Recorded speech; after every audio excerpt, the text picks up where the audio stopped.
What is going on, guys? Welcome to Greggles TV Daily Rewind. Is where we go back and we give you the past 7 days of tech news videos in one single video. And in this week, we talked about the Z Fold 5, the S24 phones, the S23 phones, One UI 6, Pixel Fold, and so much more. Without further ado, get to the video. Today's news is not very happy. It's not awful, but it's definitely not happy. And it's going to affect a lot of you potentially. Now, one of the pain points for some of you guys is the crease and the durability of the hinge on the Galaxy Z folding phones. They've been using a very similar design to these phones for a really long time with the hinge and the crease. And we've heard that the Galaxy Z Fold 5 is going to improve on the hinge with the water drop design. And we've heard it's also going to have a decreased crease as well on there. Well, potentially it might not. The latest coming from Ice Universe is that he put 100% confirmed. He tweeted this. Bad news. Galaxy Z Fold 5 crease is almost the same as the Fold 4. So we wonder whether really if it uses the water drop hinge. Now, I want to also add into this that he tweeted this last night, and then by the time I woke up, because I had a notification, I saw it, he had deleted it. So that leads me one of two things. Either that he found out that what he tweeted was incorrect and that we are going to get a decreased crease, you won't see the crease as much, and that the water drop hinge will be there. Or the other thing is like he's maybe too negative and someone told him to delete it, or he's worried about the negative feedback from people commenting. It could be either any of those. My guess though is that he's probably wrong on the tweet here, saying that the water drop hinge isn't there and that the crease hasn't been decreased at all. My guess is that the crease will be decreased a little bit and that we will get the water drop hinge. Remember, the water drop hinge really supposed to be closing any type of gap on the phone when you close it. So we'll keep our eyes peeled on this one. All the renders we've seen have been what we've kind of expected and heard about the phone, and he's kind of throwing this in as a little curveball. So I'm guessing that he's probably wrong, but he might be 100% right. He's saying 100% confirmed, and then he deleted it. First story of the day is, I think it's gonna make some people pretty happy because of the success and the love that the S23 Ultra is getting.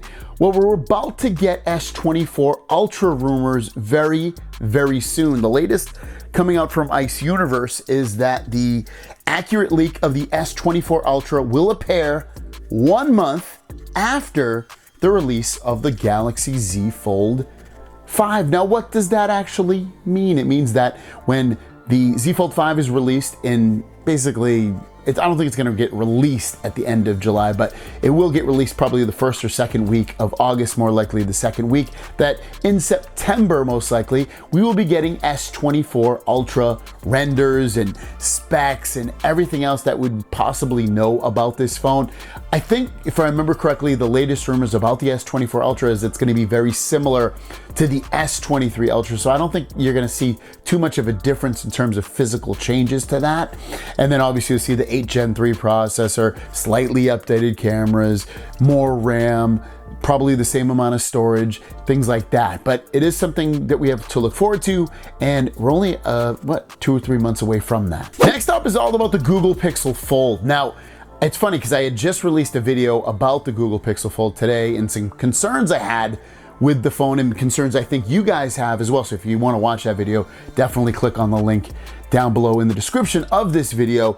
But then even before the Google Pixel Fold was announced and actually, put up for pre-order, I'm talking like, I think it was like a year ago, maybe almost 2 years ago, we had heard rumblings that there was going to be a Google Pixel Fold that was going to be released.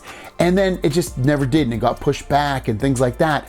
Well, it looks like all of that information was true at one point because Google Pixel, the folks that run that, have been on a podcast, a official podcast, and they confirmed that the first Pixel Fold was canceled because it was not good enough. And that's kind of interesting, and it leads to the fact that the rumors we heard and the things that we heard about that phone were true. I guess it was going to be a very similar size-wise design, but ultimately they didn't come out with it because they just didn't feel like it was good enough. That maybe the reliability wasn't there, maybe the software wasn't there, maybe it was a mixture of everything. But I find that really interesting, and I love that they actually announced that, have it be in their own podcast.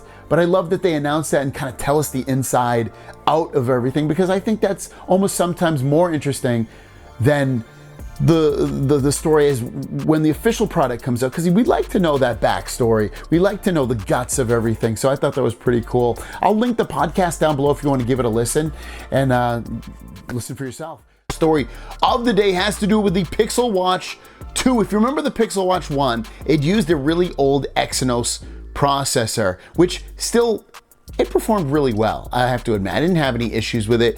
Battery life isn't amazing, it was literally 24 hours and you had to recharge it. Well, Pixel's watch is, at least the second version, is doing an about face, and they're gonna end up using a Snapdragon processor, which will give it major battery life boost with that switch to the Snapdragon chip. Kind of a about face. I'm kind of surprised they're doing this. And to add on to it, basically, 9to5 Google is reporting that they're gonna end up using Qualcomm Snapdragon W5 chip. Now, it could be the W5 Plus Gen 1 or just the regular W5. If they use the W5 Plus Gen 1, that's already on some watches right now, such as the TicWatch 5 Pro and also the Apple Watch. Well, the Apple Watch 3 actually uses the regular W5. So really the difference is performance and battery life overall. You want the Plus version. So we'll see what they end up using, but regardless of which one they use, W5 Plus or non-Plus version, it's gonna be better performing and also better battery life regardless. So this is great news. This watch should launch with the Pixel 8 and 8 Pro in October. Next up, as you can see from the headline right here, the One UI 6 beta is due to come out in as early as basically end of June or July, which is just around the corner. Now, you gotta remember, when they release the beta, it generally doesn't come out like that's not out immediately. It usually takes a few months to actually roll out to everybody, or a couple of months or whatever, and it's usually out for the newer phones first. And then the real version, like I said, won't be out for a few months. So just be forewarned that don't expect it like July 1st, it's out there and I'm getting it for my phone because I have the newest phone. It gets pushed out all throughout the world, so be patient, but it should bring a bunch of new features. Next up is about Apple's AR, VR, XR headset. Now, this is going to be expensive, maybe up to $3,000, but we have some preliminary specs coming out about this, because Ross Young is saying that Apple's AR, VR image specs are two 1.41 micro OLED displays on there, 4,000 PPI, which is absolute ridiculousness, a little bit less than 5,000 nits of brightness, which is super bright. And just to give you some comparison here, it's gonna have 8K resolution. That's right, 8K resolution on this AR VR headset. Will be superior to headsets from Meta and other companies, including Meta's highest end Quest 2 Pro. Quest 2 Pro has a resolution of 1800 by 1920. Remember, Apple's is basically 4000 by 4000. The 1200 pixels per inch as Meta 2 is using LCD display.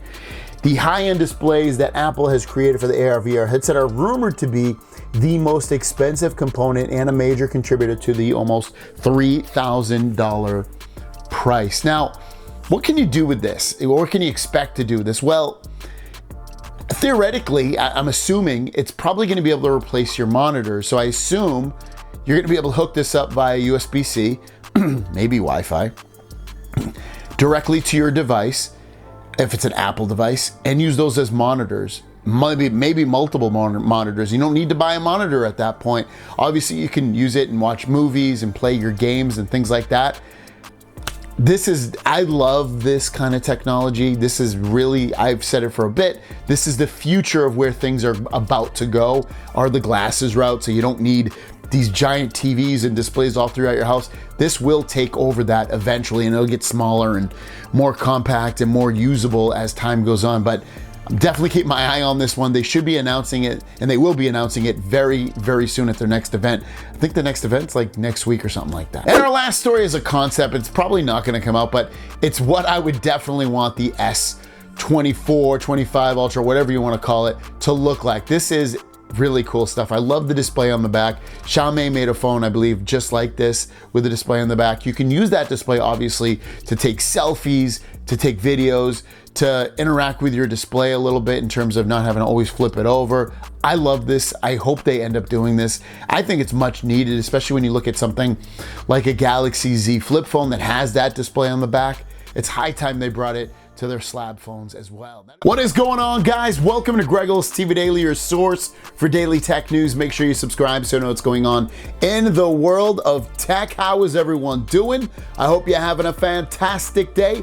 We've got a few stories for you. No questions. If you have a question, leave it in the comments down below. Put the hashtag and then put the word question and leave your question in the comments down below. Without further ado, let's jump into the tech news. Our first story of the day is about the hinge of the Pixel Fold. As you know, the hinge is a hot topic on folding phones, and you might want to know how Google Pixel actually came up with the idea of how to create their hinge for their Google Pixel Fold. Well, on their official blog, they put how we designed and built the Google Pixel Fold hinge and a little summarization of everything. Basically, George Huang, a Pixel product manager at Google, worked on the Pixel Fold, the company's first foldable phone. The key to its thin design is a custom-built hinge that moves completely out of the way when the phone is unfolded. The team drew inspiration from various sources, including paper, books, passport books. They aimed for the hinge that felt effortless and created a satisfying folding experience.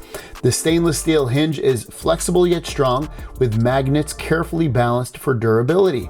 The team is excited for users to experience the phone and appreciates the importance of a well-designed hinge. So what does that all mean? It means that you should still get insurance with your Pixel Fold phone because it's a folding phone and has not a million, but has a lot of pieces to the puzzle that are obviously needing to be worked with. So he's not saying to get insurance, I'm telling you to get insurance, but otherwise, nothing extraordinarily crazy, amazing in that, but I thought I'd share it because I think some of you guys will probably not see that article. I'll list the full article down below if you want to read it though. As we all know, Samsung unpacked 2023 for their new Z Flip 5 and Fold 5 and other devices is right around the corner. It's going to be out, or at least they're going to have that actual event in the end of July, most likely. That's the rumors so far. But where is it going to be held? It looks like it's going to not be held in America. It's going to be in South Korea. Breaking news, Samsung's global marketing officer, Lee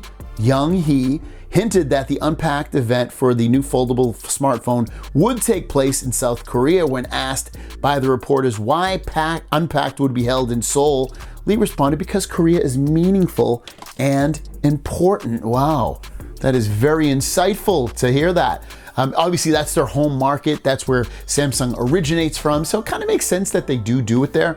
I'll be curious if they end up flying press and creators. They won't fly me out, that's for sure, but creators like myself out to Korea to cover the event. Otherwise, might be kind of a sparse event. I mean, people still cover it, but it's interesting. Or maybe they'll have regionalized things going on where, people in America can watch it at some theater and then get hands-on time with the devices. But kind of interesting stuff. What do you guys think about that? As you know, the Galaxy S23 phones came out with the Snapdragon 8 Gen 2 processor across the world, which is really a great processor. It has a lot of power, performance, and really great battery life. But there's something crazy potentially about to go on. As you've heard from rumors and things that Samsung in the future, maybe as early as the S24 line of phones, is gonna bring back the Exynos processor in some parts of the world. Well, it might be even sooner than that because there is a variation of the S23 Ultra, and Ice Universe has uncovered this, it looks like, saying, I've received astonishing news that this S9190 is not an S23 fan edition. It is a mysterious device, and it is speculated to be the S23 Ultra Exynos 2300 version. And doesn't mean that they're not going to have the fan edition version, but there's rumors based off what he's tweeting that there's going to be an S23 Ultra version that has an Exynos processor built into it, which is pretty crazy, especially this late into the life cycle of the S23 Ultra. We're already, we're halfway through the life cycle, if not more, than that. So kind of weird stuff going on with that. We'll see if this comes to bring true or if it's going to be some other phone, but from what he's hearing, it's going to be a Ultra version Exynos of the S23 Ultra. Our first story has to do with the Google Pixel Fold, guys. We've got some maybe not so great things going on with the orders. Now, I didn't even notice this because I haven't been looking at my order all that recent. Now, I did post a video maybe a week or two ago about my order. Google said basically it's on time, everything's looking good. And then I saw a comment from someone saying that their order got pushed into August. I'm like, it's probably a one-off situation. So I go in and check my Google Pixel Fold orders. I have two of them, one for my wife, one for me. I have a 512, she ordered 256, and they're looking slightly delayed. Now, yesterday, the 256, I didn't take a screenshot of it, but the 256 said it was gonna come between June 27th and July 3rd, and then the other order said like July 27th to August 2nd or something crazy like that. I'm like, dude, oh my God. No, August 2nd to August 9th, actually, it said. I'm like, oh my God, it's gonna be, I need to do videos on this. I wanna get video content out. And plus I want the phone. And then, so I talked to their support. Basically, if you read the transcripts, the support just says, hey, it could change. It might not, but basically we don't actually physically know when you're gonna get your phone, but it could change. Don't be, super concerned with it. So I went to bed, woke up this morning, and both orders changed again. Now, the one that was in August is now pushed up into early July, and the one that was in end of June is now pushed again to early July. So I think this is gonna continually change throughout this time. Like, I don't think we're gonna not see these orders keep changing. So keep that in mind. So if you have an order on the Google store, it's probably gonna keep flip-flopping all the way around. I'm hoping, I don't know why they wouldn't know what their inventory is gonna be like. That seems a little crazy to me, but I'm hoping, because I ordered on the very minute that you could, basically, on the day that you could. And I know a lot of you guys did too. So I'm thinking and hoping that probably what's gonna end up happening is we're probably gonna get ours the day of the release, especially if you ordered on the day of the launch. So that's what I'm guessing right now. But as this story develops, I will let you guys know. Next up is all about the Galaxy S24. There's information coming out about these phones, the series phones, 24, 24 Plus, 24 Ultra. People are saying don't upgrade because there's not going to be a lot of change really at all, physically or internally all that much. Now, the information's coming from Revegnas, who's basically just saying that the cameras haven't changed and there's really not that much to be excited about, and basically don't upgrade. And we're getting to that point where we're basically at that point where you probably don't need to upgrade. You're looking at, in parts of the world, the S24 is gonna have the Exynos processor. In other parts, it will have the Snapdragon 8 Gen 3 processor. And let's be honest, S23 Ultra in general is a really good phone. The battery life's good, the performance is good, the cameras are good. Like, how much better is Samsung gonna make the cameras versus the previous year? It hasn't been big leaps and jumps. So this is probably definitely, just like some of the other previous years, but especially this last generation of phones, the 23s, we probably don't need to upgrade. And it has to do with Samsung and Samsung's TM Rowe, who's president and CEO of their mobile division. And he was interviewed on and by Samsung about basically the future. Like, the headline reads, Samsung Mobile Electronics Division said, creating innovations and new experiences that are only available on Samsung devices will be the driving force behind progress. Now, I bring this up because obviously it's just an article or an interview of some sort, and we're at a point with Samsung where there hasn't been a lot of innovation. There hasn't been a lot of big changes. It's kind of been very incremental. It's kind of, or at least anyway, trying to improve on things that are already there and then maybe innovate years later, multiple years later. And we as consumers want probably a little bit of both. We want things to improve, but then we also want to see that innovation as well at the same time. Even if it's as little as something being a slightly different design on a phone, or battery life being crazy, like whatever it is. There's a million things you can think of what you'd want in a device. And I wanted to go through this in terms of what the highlights of the article were, and then we kind of discuss it after that. But basically, TM Rowe discussed the company's commitment to innovation and creating unique experiences for Samsung devices to maintain leadership in the mobile market. Now, they do have a leadership role, that's for sure. Are they the top dog above Apple? And sometimes yes, sometimes not. The success of the S23 series is attributed to user feedback, innovations that set new standards for premium smartphone experiences. I kind of believe in that in terms of like, yeah, they are listening. Like, we've complained about battery life and maybe these phones not feeling as smooth as some other phones, and they've kind of took direction in that and done a really good job with it. TM Rowe emphasizes the importance of reliability and outlines Samsung's approach, focusing on premium quality, creating new experiences and possibilities.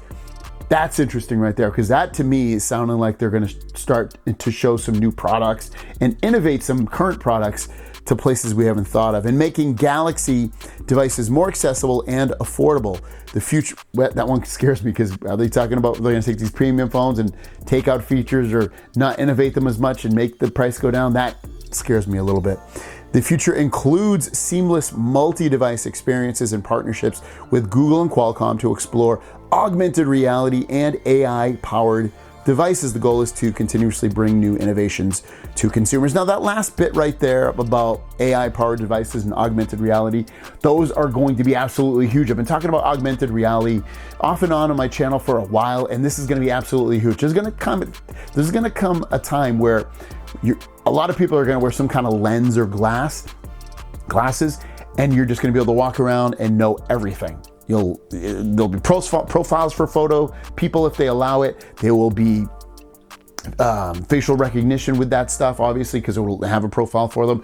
There will be augmented reality looking at restaurants, and they have some of that stuff when you hold up your phone, but it's going to be built into glasses. That stuff's going to be amazing. And then the AI stuff, as you know, AI is fast and rapid right now with a lot of the things it can do. I'm starting to use it a little bit in some of my videos. Like even this little thing I read to you, it's actually a summarization of the whole article.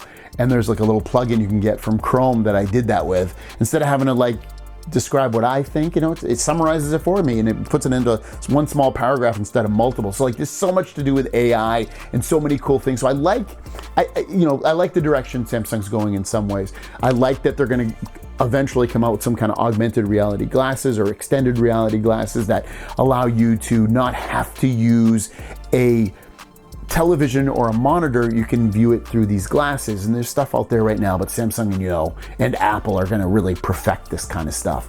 And then you look at the AI stuff where it's going to be built into the phone to allow you to get things done faster and easier on your phone, and get questions and answers easier on your phone as well. So I love this whole idea of that. I just hope they don't start dumbing down devices and making them not as great as they could, for the fact of getting prices lower. But the story of the day has to do with the processor that's going to be inside of the Google Pixel 8 and 8 Pro, and it is a fairly major jump in performance coming.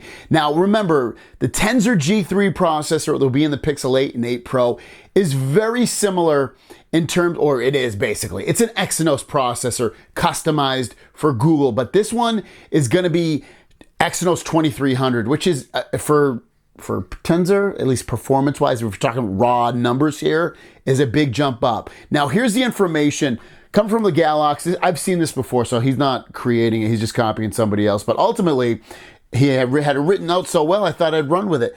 Tensor G3 is more efficient while also being the fastest Google processor yet, so you're going to get better battery life and better performance. The graphics are getting a massive upgrade with ray tracing, getting a 300% improvement, overall performance getting a 20% improvement, and double the compute units. G3 will be on par or faster than a Snapdragon 8 Plus Gen 1. That's amazing. So that's the same processor that's in the Samsung Galaxy Z Fold 4, and it runs really, really well.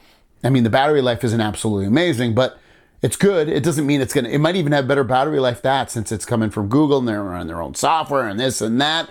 So we'll keep our eyes peeled on this, but it's too bad this processor is not coming in the Pixel Fold, but Tensor G2 is still a very, very good processor in terms of performance and things like that. Also, the thermals are going to be better on the Tensor G3 as well. So some things to keep in mind. Where's all my Galaxy S23, 23 Plus, and 23 Ultra fans? Because guess what? We've been talking about One UI 6, and we were a little bit early with what we heard earlier in the week. But this is what we're hearing now, is that the S23 series is expected to get the One UI 6 Android 14 update, the beta anyway, by mid-July, and the stable version will be out by October. So if you're waiting for some potential new features and potential slight redesign of One UI 6, then the S23 should be one of the first phones, if not the first phone, to get it.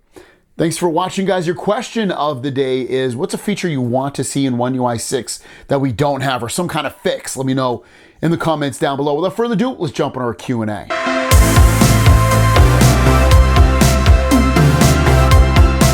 First question from Yumi Momi. When speaking about Samsung's innovation and mentioning Apple or other brands as a comparison, can you specifically speak of the ongoing innovation from other brands?